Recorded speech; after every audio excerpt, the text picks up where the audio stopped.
আজকে কিন্তু বেরিয়ে পড়েছিলাম বোন আর আমি একটু পুজো দেখতে, আর সেখানে গিয়ে দেখছি সেখানকার স্টেজে যে কত রকমের অনুষ্ঠান হচ্ছে। আর তারপরে তো আমরা মেয়েরা, আমাদের তো চোখ পড়ে এইসব দোকানের দিকে।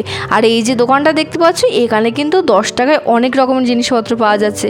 তো সেখান থেকে কিছুটা পছন্দ করে তো কিনে নিয়েছি। আর সেদিন রাতে তো ভিডিওটা শেষ করা হয়নি বলে দেখতে পাচ্ছ, পরের দিন আমাদের বাড়িতে বোনেদের নিমন্ত্রণ ছিল।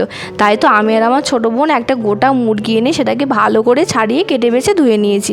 আর প্রথমে তো এই কড়াইতেই রান্না হচ্ছিল, কিন্তু কড়াইটা একটু ছোট হয়ে গেছিলো বলে আবার কড়াইটা চেঞ্জ করে বড় কড়াইতে রান্না শুরু করে দিয়েছি। আর এদিকে দেখতে পাচ্ছ বোনরা কিন্তু সবাই এসে গেছে। আর এদিকে মা কাকিমা তো গল্প করতে ব্যস্ত, আর বোনের ছেলে সে তো দেখতে পাচ্ছ কি দুষ্টুমিটা না এদিকে শুরু করেছে। তারপরে কিন্তু আমি দুপুরে চান দান করে গুছিয়ে নিয়েছি, এবার তো যেতে হবে দুপুরে খাওয়ার জন্য। তো এই দেখো আমরা কিন্তু সবাই মিলে একসাথে বসে পড়েছি। এখানে মা কাকিমা বোন সবাই কিন্তু একসাথে খেতে বসে গেছি। আর তারপর দেখছি কাকু একটা এরকম পেপসির বোতল নিয়ে এসে সেটাই তো সবাই মিলে ভাগাভাগি করে খেয়ে নিলাম।